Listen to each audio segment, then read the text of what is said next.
आत्मा ने आके बताया, भाई यहाँ पर आप जहां रह रहे हो ये ठीक स्थान नहीं है, यहां से तुम निकलने की चेष्टा करो।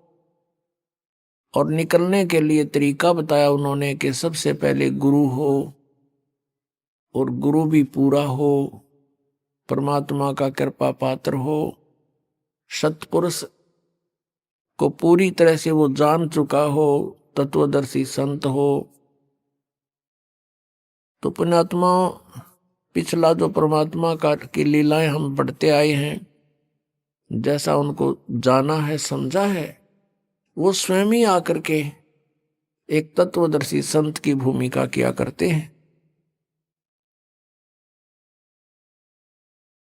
और स्वयं ही वो एक संत होते हैं, स्वयं ही एक दास का रोल करते हैं। हमारे लिए उदाहरण छोड़ देते हैं कि आपने यदि भक्ति करनी है, संसार की मान बढ़ाई को नहीं देखना।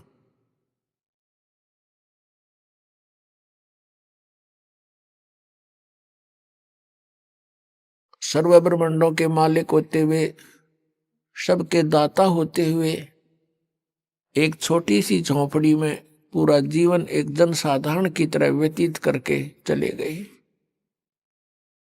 वो परमात्मा थे, हमारे लिए ये सब लीला करके गए थे कि तुम अपना 90% समय इन संसार की कुरीतियों के कारण, संसारिक रीतियों के आधार से तुम व्यर्थ करते हो। जैसे मकान बनाने की होड़ सपर्दा लगी हुई है, या फिर विवाह शादी के अंदर बहुत ज्यादा खर्च करते हो। जिसके पास पैसा है वो तो खर्च कर देता है, लेकिन निर्धन व्यक्ति फिर देखम देखा वो कर्जवान होता है।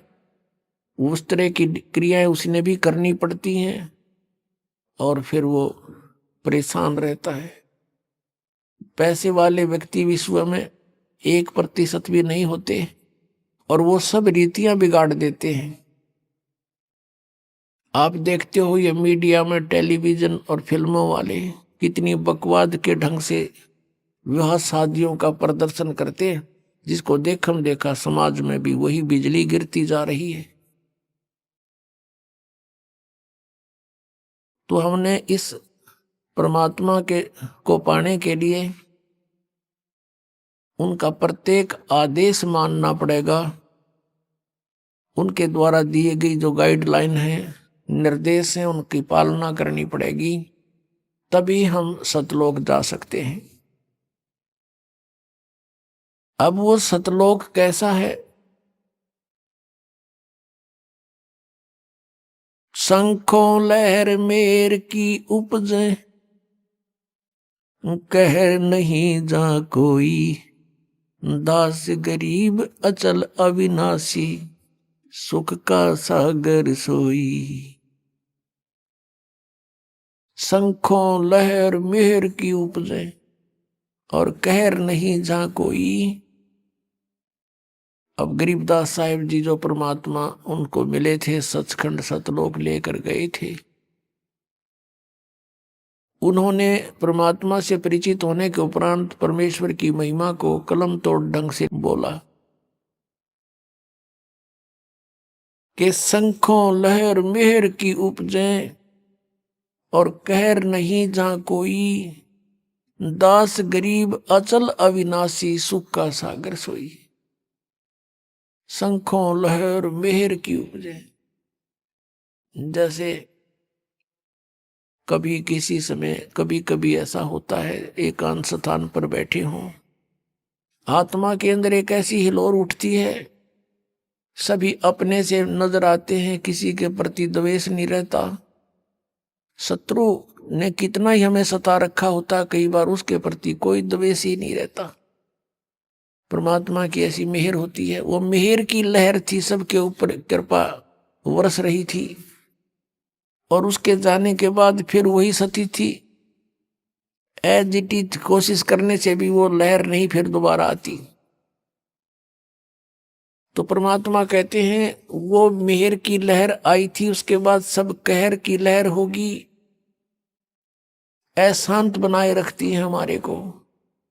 तो कहते हैं वहां सतलोक के अंदर ऐसी शंखों लहर मेहर की उपजे, क्योंकि वह बॉडी दूसरे टाइप की है। ऐसा शरीर नहीं है सतलोक में, शरीर एज इट इज है, सकल सूरत ऐसी है, मूर्त ऐसी है, लेकिन वो मटेरियल ये नहीं है। वो नूर एक तत्व से बना है, उसमें ये बीपी हाई लो नहीं है, उसमें ये रक्त नहीं है, मांस हाड़ चाम नहीं है, एक नूर से बना हुआ है। अब ये आध्यात्मिक मार्ग है, ये समझ माना बहुत कठिन हो जाता है कि नूर से कैसे बनता है। अब जैसे ये शरीर 5 तत्वों से बना है, कैसा रूप है इसका?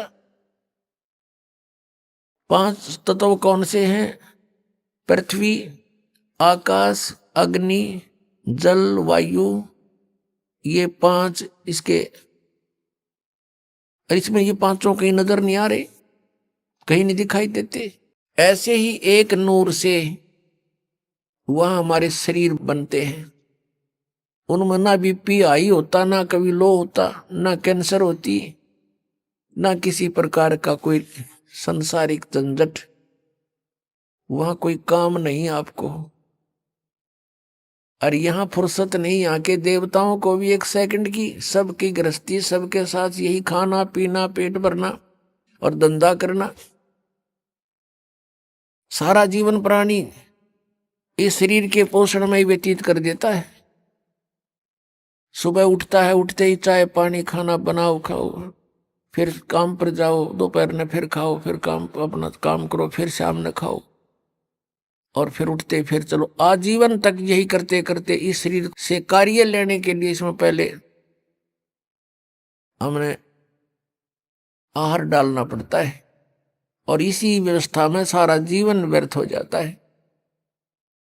और वहां सतलोक में जाकर के कोई काम नहीं, राग द्वेष नहीं, भाई बंटवारा नहीं, बिल्कुल सब सदाबहार वृक्ष है। ये राधा स्वामी, धन धन सतगुरु और ये जय गुरुदेव वाले पंथ के गुरुजन, इन्हें कह कहेगा पता नहीं। और कहते हैं सतलोक में प्रकाश ही प्रकाश है, चेतन ही चेतन है, और परमात्मा निराकार है। मोक्ष प्राप्त आत्मा परमात्मा में ऐसे लीन हो जाती है जैसे बूंद समुद्र में। हर भले आदमियों, परमात्मा के दर्शन के लिए महापुरुषों ने समाधियां लगाई। परमात्मा के दर्शन के लिए परमेश्वर ने 100 बार बताया कि परमात्मा के दर्शन करो। अरस कुर्स पर सवेत गुमट है, जहां सतगुरु का डेरा, सवेत मुकुट सिर छतर विराजै, और देखत ना उस चेहरे नु। यदि वहां परमात्मा है ही नहीं तो हम क्या करेंगे उड़े? वहां हमने क्या आवश्यकता जाने की? भगवान के लिए तरफ रहे हैं। अब कोई कहे कि उस आश्रम में चलो बरवाला में, और फिर कोई कहे गुरु जी तो है नहीं वहां पर, निराकार ही निराकार है, फिर टिंडे लेना होगा, यहाँ आदमी क्या करेगा? ऐसा मूर्ख बना रखे हमारे को। परमात्मा के लिए तरफ रहे हैं, उसके दर्शन करेंगे, अपना दुखड़ा रोवाएंगे, सीने से लगाएंगे, और लोग कहते वहां है ही नहीं। फिर रुचि भी बनी हुई है कि वहां जाने की हद पाट जी कती, कितने श्रद्धालु है। दरअसल बात यह है कि ना तो वहां जाना किसी ने, क्योंकि साधना जान की नहीं। तो इस प्रकार ये अज्ञान है, और परमात्मा ने जो बताया है वो वास्तविक ज्ञान, तत्व ज्ञान है कि वहां पर सदाबहार वृक्ष हैं, बहुत सुंदर दूधों के सरोवर भरे हैं। ये जो यहाँ गंगा जल है, आपने देखा होगा गंगा नदी का जल, ये सतलोक से आया हुआ है। अब जैसे यहां आकर गिरता है, किसी ने दिखता नहीं, वो कहां से आ रहा है? इस पहाड़ से नहीं है।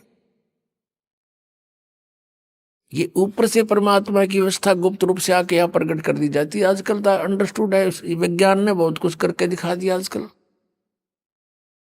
यहाँ से फैक्स कर देते हैं, बीच में कुछ भी नहीं है और आगे जाके पूरा मैटर सामने होता है, फिल्म भी आ जाती है।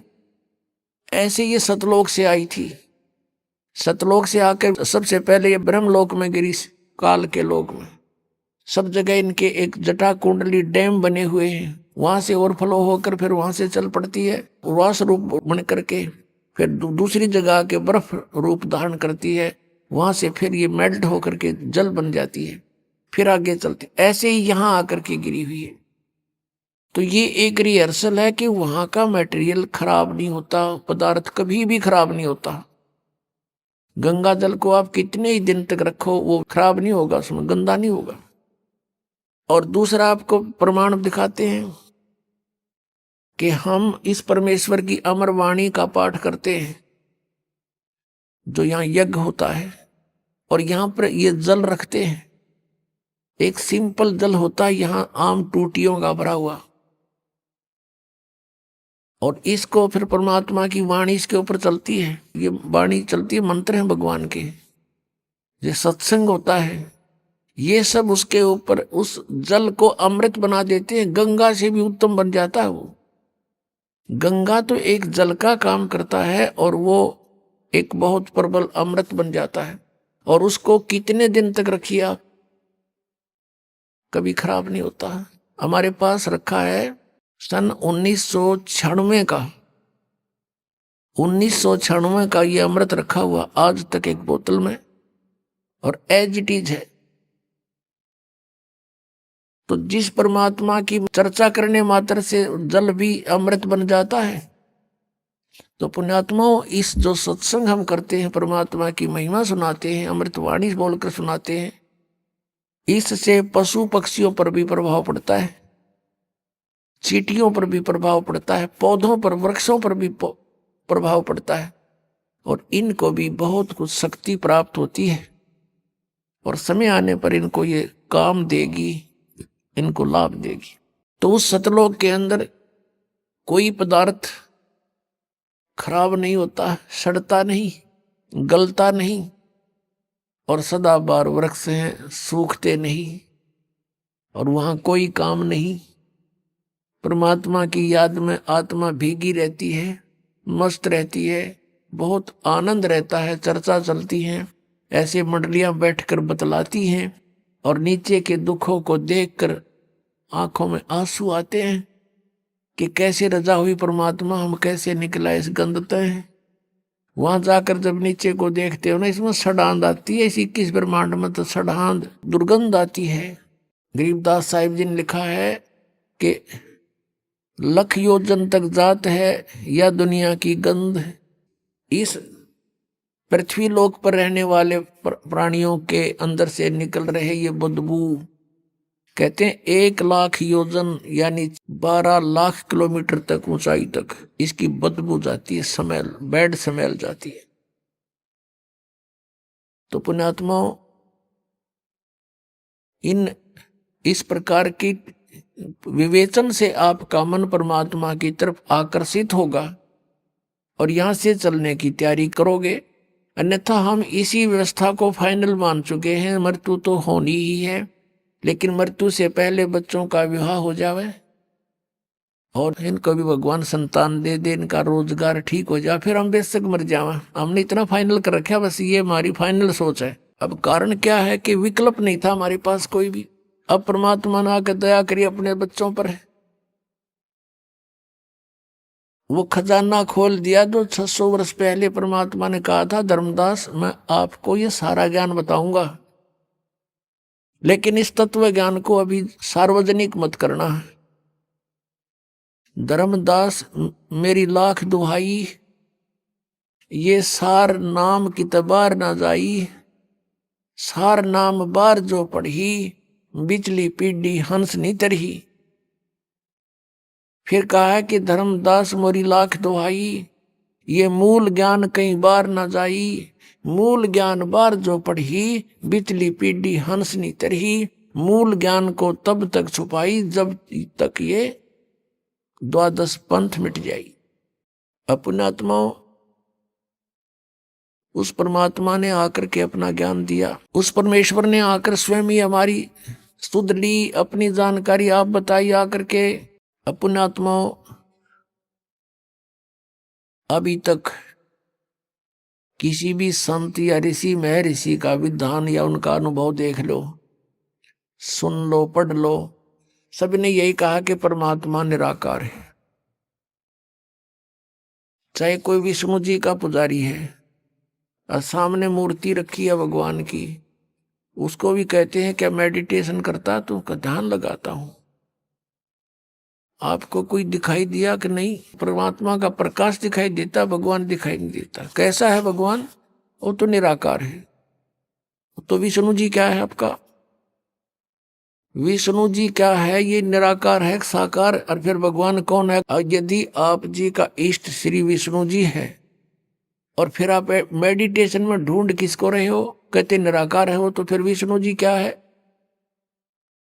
इसको कहते हैं मोती मुक्ता दर्शत नाही, ये जगह सब अंदरे, और दिक्कत के तय नैन चश्मिन का फेरा मोतिया बंदरे। पुण्यात्माओं, जो पुण्यकर्मी प्राणी पिछले जन्म जन्मांतर से परमात्मा की साधना भक्ति करते आ रहे हैं, उन्हीं को आज एक विशेष तरफ है परमात्मा के पाने की।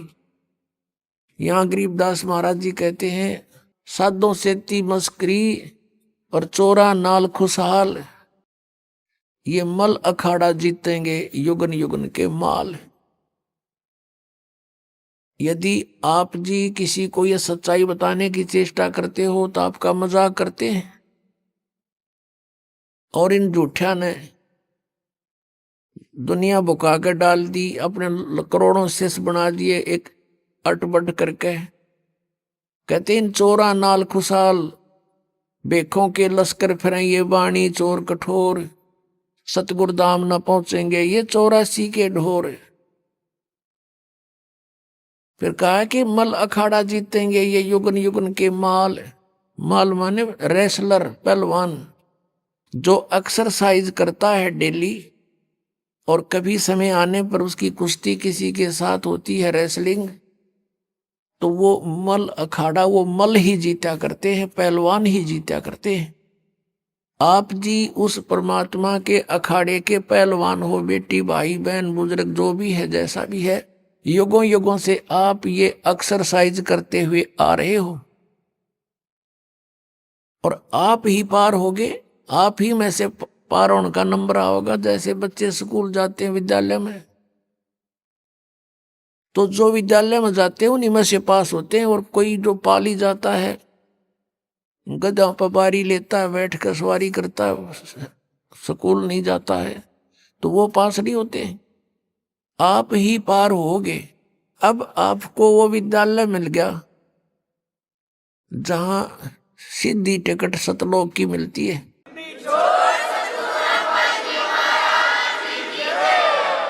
आप पिछले जन्म जन्मांतर से तपस्या साधना भक्ति जैसी भी पता लगा भगवान के लिए अवश्य प्रयत्नशील रहे हो, और तुम्हारे में से आज सिलेक्शन हो रहा है।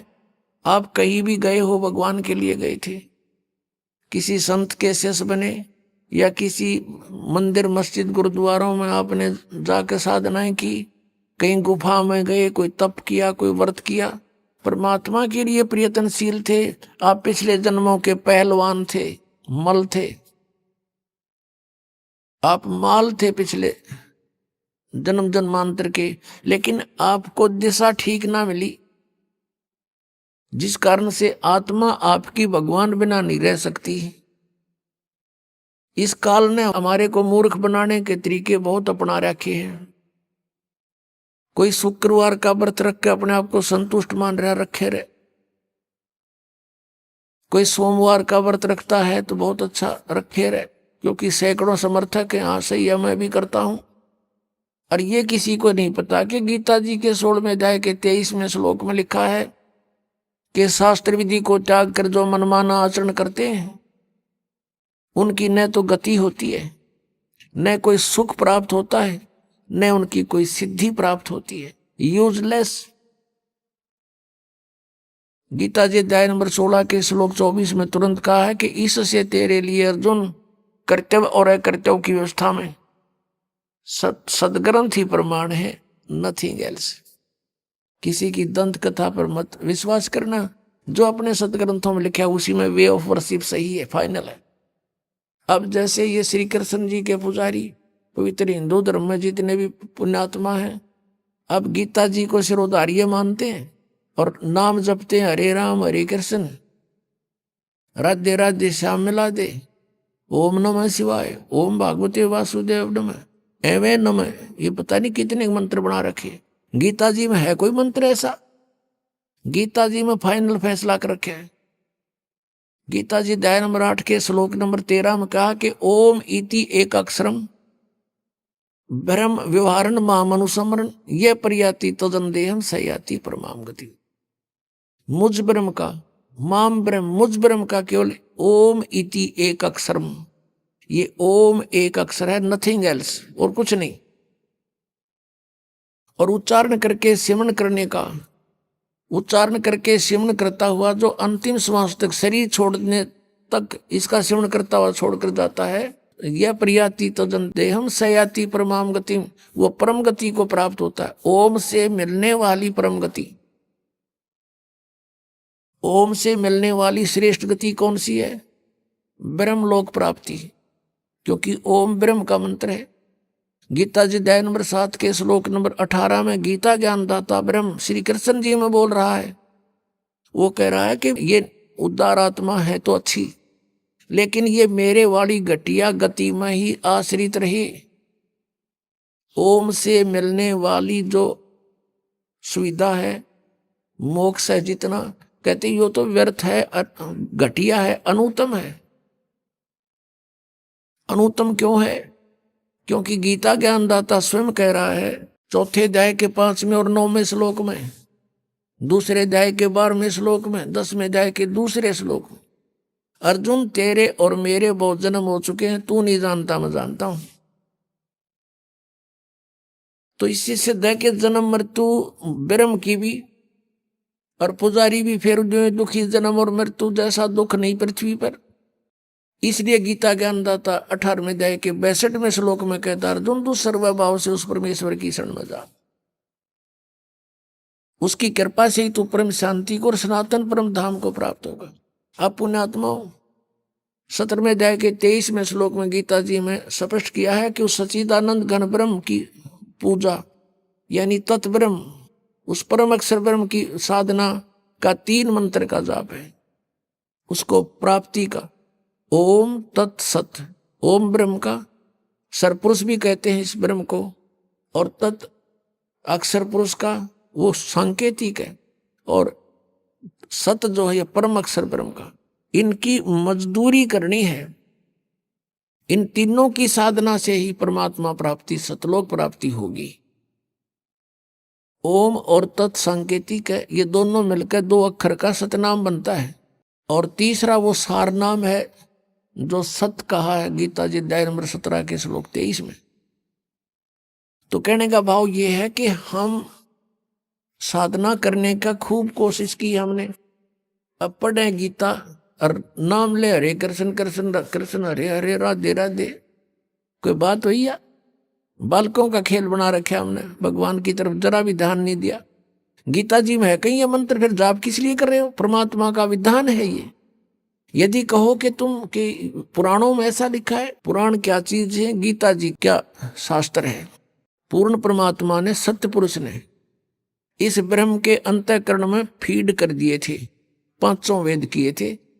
5 वेद, सूक्ष्म वेद भी जो परमेश्वर ने स्वयं आकर बोलना पड़ा, इसने नष्ट कर दिया फिर, और उसमें ऐसे फीड कर दिए जैसे उसका निर्धारित समय रख दिया। इतने समय के बाद वो अपने आप इसके श्वासों के माध्यम से बाहर निकल आए। इसने सारे के सारों को पढ़ा तो इसमें देखा कि जो 5वां वेद है उसमें पूरा निर्णायक ज्ञान है, कबीर इज गॉड, वो साकार है, मनुष्य दृश्य है, और उसकी भक्ति की विधि ये है, उसमें सारा कंप्लीट था। तो इसने 5वां वेद नष्ट कर दिया। 4 वेद जिसमें महिमा तो परमात्मा की है, लेकिन वे ऑफ वर्शिप नहीं है, उसमें पूजा की विधि नहीं है। वो 4 वेद अपने पुत्र ब्रह्मा को दे दिए, ब्रह्मा जी ने उनको पढ़ा, जैसा भी अभी तक इनके समझ में नहीं आ रहा यू है कि क्या कहानी है। तो ब्रह्मा जी से ही ज्ञान प्राप्त हुआ, किन्होंने, अन्य ऋषियों ने। तो उन अन्य ऋषियों का और साथ में ब्रह्मा जी का जो ज्ञान है वो पुराण है, और वेद ज्ञान है गॉड गिवन। जो गीता है, श्रीमद् भगवत गीता, ये भी वेद ज्ञान है। इसमें थोड़ी सी इसने अपना मिक्सर कर रखा है। गीता जी में जगह जगह इसने कुछ संकेत दिए हैं कि ये मेरा मत है, उसका मत छोड़कर बाकी सब वेद ज्ञान है। अपनात्मा वेद जो है ये परमात्मा का विधान है, आदेश है, संविधान है। और जो पुराण है उनमें किसी ऋषि या ब्रह्मा विष्णु महेश देवता का आदेश है, उनका अपना अनुभव है। तो हमने वेदों के अतिरिक्त किसी की भी आदेश की पालना नहीं करनी है। यदि हम परमात्मा के विधान के विरुद्ध किसी की आज्ञा का पालन करके साधना करते हैं तो वो शास्त्र विधि को त्याग कर मनमाना आचरण है।